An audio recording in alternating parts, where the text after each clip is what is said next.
नमस्कार बच्चों, आज के इस वीडियो में हम पढ़ेंगे कक्षा 7 की हिंदी की पाठ्य पुस्तक वसंत भाग 2 का 14वां अध्याय। अध्याय का नाम है खान पान की बदलती तस्वीर और इस अध्याय के लेखक हैं श्री प्रयाग शुक्ल। लेखक का नाम क्या है बच्चों?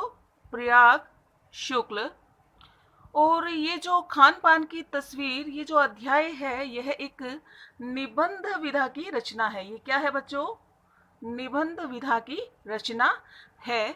तो आइए पढ़ते हैं हम इस अध्याय को। अध्याय को पढ़ने से पहले थोड़ा सा हम जान लेते हैं कि ये अध्याय किस बारे में है, यह निबंध किस बात को ध्यान में रख करके लिखा गया है। तो बच्चों, जैसे हम हमारे से पहले जो पीढ़ियां आई है, जैसे हमारे दादा दादी है, हमारे मम्मी पापा है, या फिर हमारे परदादा वगैरह है, तो उनके समय में खान पान कैसा था और आज के समय में खान पान में क्या परिवर्तन आया है, कितना कुछ चेंजेज आया है, इन्हीं सब बातों को ध्यान में रख करके यह अध्याय, यह निबंध लिखा गया है।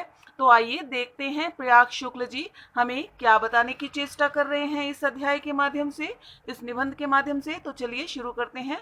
अध्याय खान पान की बदलती तस्वीर। पिछले 10-15 वर्षों से हमारी खान पान की संस्कृति में एक बड़ा बदलाव आया है। इडली, डोसा, बड़ा सांभर, रस्म अब केवल दक्षिण भारत तक सीमित नहीं रह गया है।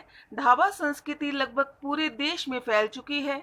अब आप कहीं भी हो, उत्तर भारतीय रोटी दाल साग आपको मिल ही जाएंगे। तो लेखक क्या बताना चाहते हैं बच्चों कि देखिए, पिछले 10-15 वर्षों में हमारी जो खान पान की संस्कृति है, खान पान की संस्कृति से क्या तात्पर्य है यहाँ पे कि हम पहले क्या खाते थे, पहले हमारा क्या भोजन होता था, खाना क्या होता था, और आज जो है उस खाने में क्या क्या परिवर्तन आया है। तो जो हम खाते हैं, खाने की जो हमारी चीजें हैं, जो हम उपयोग में लेते हैं, तो उसी को कहते हैं खान पान की संस्कृति। और उसमें क्या परिवर्तन आया है, लेखक इन सब के बारे में बताना चाहते हैं। और लेखक आगे बताते हैं कि इडली, डोसा, बड़ा सांभर जो कि दक्षिण का मुख्य भोजन माना जाता है, लेकिन अब वह केवल दक्षिण तक ही सीमित नहीं है, वह उत्तर भारत में भी हर शहर में उपलब्ध हो जाता है। और अब तो उत्तर भारत की ढाबा जो संस्कृति है, उत्तर भारत में जो ढाबा संस्कृति है, वह लगभग अब पूरे देश में फैल चुकी है।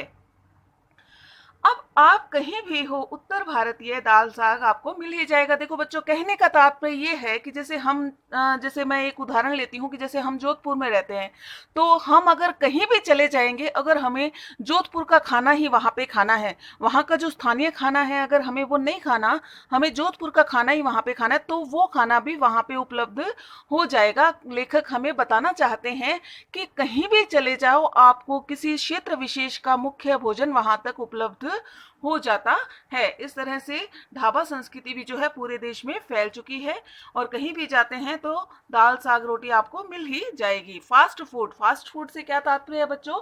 जो कि तुरंत बनने वाला भोजन होता है और जल्दी से उसको पका करके खा लिया जाता है, वह होता है फास्ट फूड। उसका चलन बड़े शहरों में खूब बड़ा है। तो बड़े शहरों में देखते हैं कि फास्ट फूड जैसे पिज्जा, बर्गर, चाउमीन, है ना, तो ये सब बड़े शहरों में इनका प्रचलन जो है खूब बड़ा है। इस फास्ट फूड में बर्गर, नूडल्स जैसी चीजें भी शामिल है। एक जमाने में कुछ ही लोगों तक यह सीमित था। कौन सा भोजन? चाइनीज नूडल्स अब संभवतः किसी के लिए अजनबी नहीं रहे हैं। तो बच्चों, चाइनीज नूडल्स, नूडल्स का नाम हम सभी जानते हैं, चाउमीन बोलते हैं उनको। तो लेखक बताना चाहते हैं कि ये जो नाम है अब किसी से भी अपरिचित नहीं है। अब सभी की जुबान पर यह नाम सुनने को मिल जाता है, क्योंकि सभी इससे वाकिफ हैं। अब संभवतः किसी के लिए यह अब अजनबी नहीं रहा। आगे देखिए, 2 मिनट्स नूडल्स के पैकेट बंद रूप से तो कम से कम बच्चे, बूढ़े भी परिचित हो चुके हैं। तो देखिए बच्चों, आगे लेखक क्या बताते हैं, 2 मिनट्स नूडल्स, तो वह नूडल्स जो 2 मिनट में पका करके तैयार हो जाता है, तो उससे कम से कम बच्चे बूढ़े सभी परिचित हो चुके हैं। तो कम से कम बच्चे तो परिचित हैं ही, और उससे बूढ़े भी परिचित हो चुके हैं।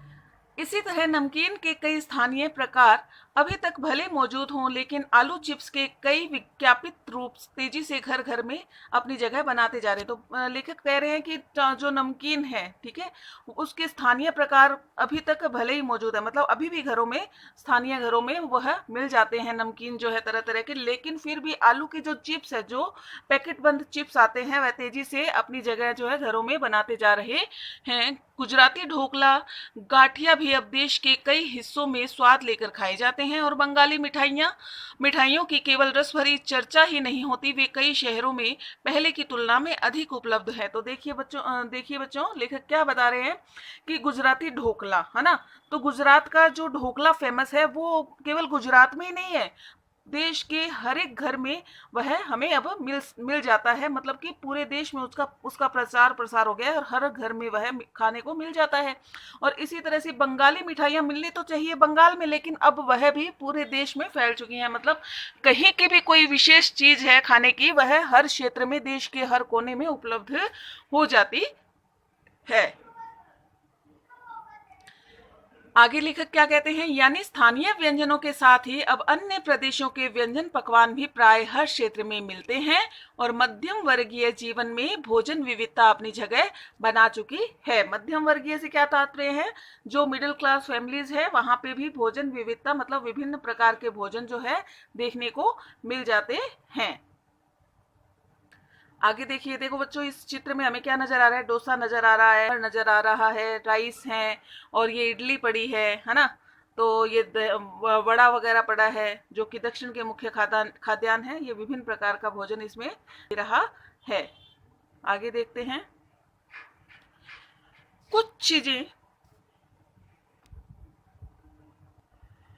कुछ चीजें और भी हुई हैं, मसलन अंग्रेजी राज तक तो ब्रेड केवल साहबी ठिकानों तक ही सीमित थी। देखिए बच्चों लेखक क्या बता रहे हैं इसमें कि कुछ चीजें और भी हुई हैं, मसलन अंग्रेजी ब्रेड की अगर बात, ब्रेड जो थी पहले, जो ब्रेड थी वो केवल अंग्रेजी साहबी ठिकानों पर ही सीमित थी, मतलब अंग्रेज लोग जो थे, बड़े बड़े साहब लोग थे, केवल वहीं पे मिलती थी देखने को, लेकिन अब वह कस्बों तक पहुंच चुकी है, और नाश्ते के रूप में लाखों करोड़ों भारतीय घरों में सेकी और तली जाती है। खान पान की इस बदली हुई संस्कृति से सबसे अधिक प्रभावित नई पीढ़ी हुई है। लेखक क्या बता रहे हैं बच्चों कि खान पान की जो ये बदली हुई तस्वीर है, ठीक है, जो ये बदली हुई संस्कृति है, इससे सबसे ज्यादा जो प्रभावित हुई है वो कौन सी पीढ़ी हुई है, नई पीढ़ी प्रभावित हुई है, जो पहले के स्थानीय व्यंजनों के बारे में बहुत कम जानती है।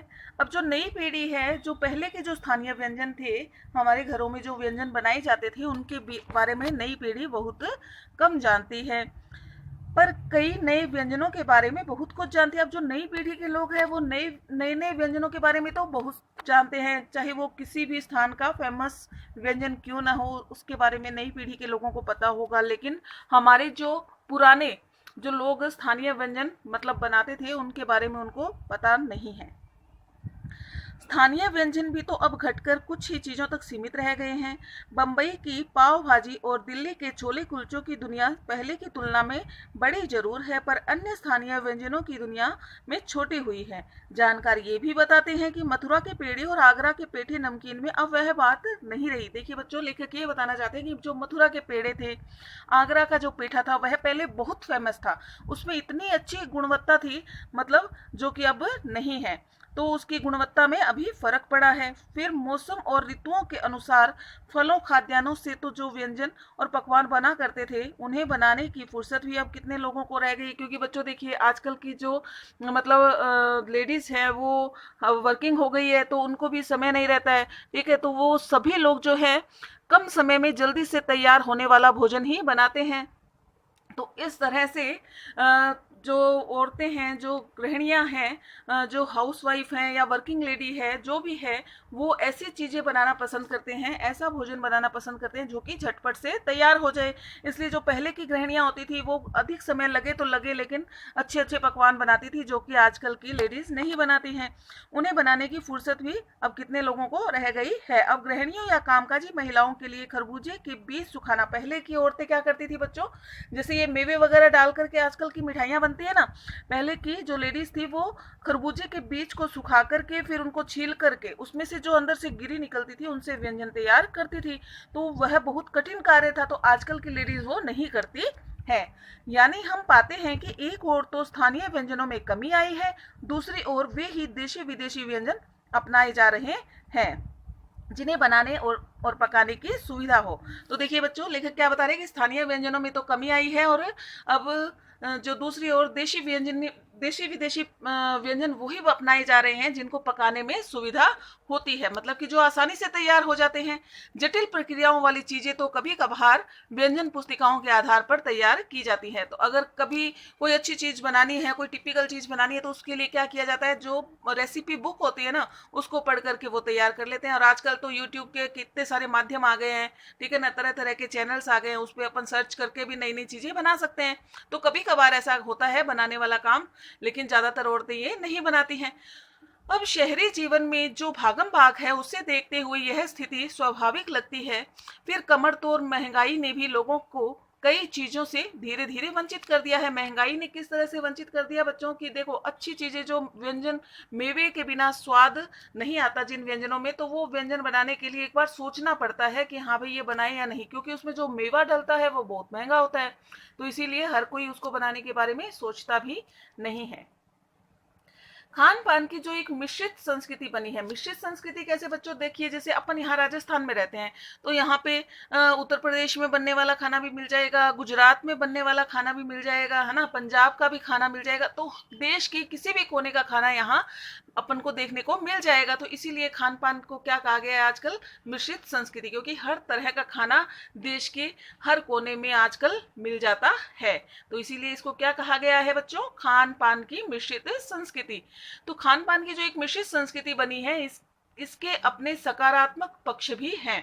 तो ये जो मिश्रित संस्कृति है इसके अपने एक सकारात्मक पक्ष भी हैं। कैसे, गृहिणियों और कामकाजी महिलाओं को अब जल्दी तैयार हो जाने वाले विविध व्यंजनों की विधियां उपलब्ध है, क्योंकि जल्दी से झटपट से जो खाना तैयार हो जाता है तो गृहिणियों को उसके बारे में अब जानकारी हो गई है। नई पीढ़ी को देश विदेश के व्यंजनों के बारे में जानने का सुयोग मिला। नई पीढ़ी के लोगों को देश विदेश में जो व्यंजन बनते हैं उनके बारे में जानने का मौका मिला है, भले ही किन्हीं कारणों से और किन्हीं खास रूपों में, क्योंकि यह भी एक सच्चाई है कि ये विविध व्यंजन इन्हें निखालिस रूप में उपलब्ध नहीं है। आजादी के बाद उद्योग धंधों, नौकरियों, तबादलों का जो एक नया विस्तार हुआ है उसके कारण भी खान पान की चीजें किसी एक प्रदेश से दूसरे प्रदेश में पहुंची है। तो बच्चों ये लेखक क्या बता रहे हैं कि देखिए ये खान पान की जो चीजें हैं एक प्रदेश से दूसरे प्रदेश में किस प्रकार से पहुंची हैं, क्योंकि उद्योग धंधों, नौकरियों, तबादलों का जो एक नया विस्तार हुआ है, क्योंकि एक स्टेट का व्यक्ति दूसरे स्टेट में नौकरी करने के लिए या उद्योग करने के लिए या फिर कोई बिजनेस वगैरह के लिए जाता है तो वह अपनी खान पान की संस्कृति को वहां साथ लेकर के जाता है, तो वह वहां पे रहेगा तो उसको उसी तरह के या तो वो खुद बनाएगा या फिर जहां भी जाएगा अपने प्रदेश का खाना खाना पसंद करेगा। तो इस तरह से उसकी संस्कृति का जो है विस्तार देश के कोने कोने में हो जाता है, तो वहां पे वह भी भोजन बनना तैयार हो जाता है।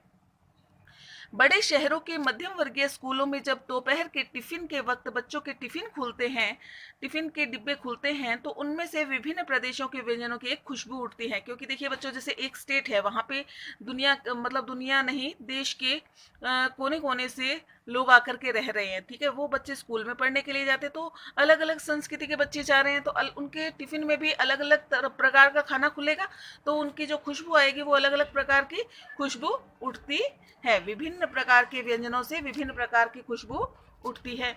हम खान पान से भी एक दूसरे को जानते हैं। जैसे देखो बच्चों, हम खान पान से एक दूसरे को कैसे जानते हैं, जैसे देखिए स्कूल में दो बच्चे गए, ठीक है, एक के टिफिन में निकली मतलब ढोकला, ठीक है, तो दूसरे के टिफिन में से निकल रहा है साग और मक्के की रोटी, ठीक है, सरसों का साग और मक्के की रोटी। तो पता लग जाएगा कि सरसों के साग वाला तो कहाँ का है, पंजाब का है, और ढोकले वाला कहाँ का है, गुजरात का है, ठीक है। तो इस तरह से एक दूसरे को जानने का अवसर प्राप्त होता है। इस दृष्टि से देखें तो खान पान की नई संस्कृति में हमें राष्ट्रीय एकता के लिए एक नए बीज भी मिल सकते हैं। बीज भली भांति तभी अंकुरित होंगे जब हम खान पान से जुड़ी हुई दूसरी चीजों की ओर भी ध्यान देंगे। मसलन हम उस बोली, वाणी, भाषा, भूषा आदि को भी किसी न किसी रूप में ज्यादा मानेंगे। ज्यादा जानेंगे जो किसी खान पान विशेष से जुड़ी हुई हैं। इसी के साथ ध्यान देने की बात यह है कि स्थानीय व्यंजनों का पुनरुद्धार भी जरूरी है, जिन्हें अब एथनिक कहा जाता है। स्थानीय व्यंजनों को क्या कहकर पुकारा जाता है बच्चों? एथनिक कहकर पुकारने का प्रचलन बढ़ गया है। ऐसे स्थानीय व्यंजन केवल 5 सितारा 5 स्टार होटल्स में ही प्रचारित नहीं छोड़ दिए जाने चाहिए। 5 सितारा होटलों में भी कभी कभार मिलते रहें, पर घरों बाजारों में गायब हो जाए तो यह एक दुर्भाग्य ही होगा। लेखक कहना चाहते हैं कि जो हमारे स्थानीय व्यंजन हैं, ऐसा नहीं हो कि केवल वे 5 सितारा होटलों की शान को बढ़ाए, बल्कि ऐसा होना चाहिए कि हमें उनको छोड़ना नहीं चाहिए, बल्कि हमारी संस्कृति में उनको बनाए रखना चाहिए। अगर हम उनको छोड़ देंगे तो यह हमारे लिए दुर्भाग्य की बात ही होगी। अच्छी तरह बनाई पकाई गई पुड़िया, कचौरियां, जलेबियां भी अब बाजारों से गायब हो गई हैं। मौसमी सब्जियों से भरे हुए समोसे भी अब कहाँ मिलते हैं। उत्तर भारत में उपलब्ध व्यंजनों की भी दुर्गति हो रही है। अचरज नहीं कि पहले उत्तर भारत में जो चीजें गली मोहल्लों की दुकानों में आम हुआ करती थी, और अब वो क्या हो गई है, वो चीजें अब खास दुकानों में तलाशने से भी नहीं मिलती। कोई कोई दुकान पे ही वो चीजें मिलती है जो पहले गली मोहल्लों में भी मिल जाती थी। यह भी कड़वा सच है कि कई स्थानीय व्यंजनों को हमने तथाकथित आधुनिकता के चलते छोड़ दिया है, क्योंकि आधुनिकता में अंधे होकर के हमने हमारे पुराने जो व्यंजन फेमस थे उनको छोड़ दिया है, और पश्चिम की नकल में बहुत सी चीजें अपना ली हैं जो स्वास्थ्य को तो सरसता प्रदान करती है, लेकिन हमारे स्वास्थ्य को वो खराब करके छोड़ देती है। हो यह भी रहा है कि खान पान की मिश्रित संस्कृति में हम कई बार चीजों का असली और अलग स्वाद नहीं ले पा रहे हैं। लेखक क्या कह रहे हैं कि खान पान की जो ये मिश्रित संस्कृति है, जैसे हम एक क्षेत्र में रहते हैं, ठीक है, और हमारे घर में क्या है, शादी है, लेकिन हमारे पास खूब पैसा है, तो हम क्या चाहेंगे कि हम हमारी शादी में जो खाना कर रहे हैं, जो दावत दे रहे हैं, उसमें तरह तरह के व्यंजनों को शामिल कर दें, और तरह तरह के व्यंजन हम बना करके छोड़ देते हैं। और जो गेस्ट आते हैं, जो हमारे अतिथि आते हैं, तो वो क्या करेंगे, सब व्यंजनों को देखेंगे और एक ही प्लेट में तरह तरह के सारे व्यंजन परोस लेते हैं। तो इससे उनको किसी भी खास व्यंजन के खास स्वाद का पता तक नहीं चल पाता, और उनका स्वाद क्या हो जाता है बच्चों, गडमड हो जाता है, मतलब कि घालमेल हो जाता है उसमें। खान पान की मिश्रित या विविध संस्कृति हमें कुछ चीजें चुनने का अवसर देती है, हम उसका लाभ प्राय नहीं उठा रहे। अब खान पान की जो मिश्रित संस्कृति है ना, हमें कुछ चुनने का, कुछ अच्छी चीजें चुनने का अवसर प्रदान करती है, लेकिन हम उसका लाभ नहीं उठाते। हम क्या करते हैं, सारी चीजों को खा लेना चाहते हैं, लेकिन ऐसा नहीं करना चाहिए। कुछ चीजें चुनकर जो हमारी प्रिय है वही हमें खानी चाहिए। अतः अक्सर एक ही प्लेट में कई तरह के, कई बार तो बिल्कुल विपरीत प्रकृति वाले व्यंजन परोस लेना चाहते हैं। इसीलिए खान पान की जो मिश्रित संस्कृति है, विविध संस्कृति बनी है, और लग यही रहा है कि यही और अधिक विकसित होने वाली है। और ऐसा लग रहा है कि ये जो संस्कृति है, खान पान की मिश्रित संस्कृति जो है, आगे चल के और ज्यादा विकसित होने वाली है। तो लेखक ने यह बताना चाहा है कि मिश्रित संस्कृति है, इसके फायदे भी हैं, नुकसान भी है, लेकिन हमें इसको नकारात्मक नहीं बनाना है, हमें इसको सकारात्मक बनाना है, और इसको एक संयम पूर्ण तरीके से विकसित करना है। तो इसी के साथ हमारा ये अध्याय हम समाप्त करते हैं। नेक्स्ट वीडियो में मिलते हैं इस अध्याय के प्रश्न उत्तरों के साथ। तब तक के लिए नमस्कार। Thank you very much.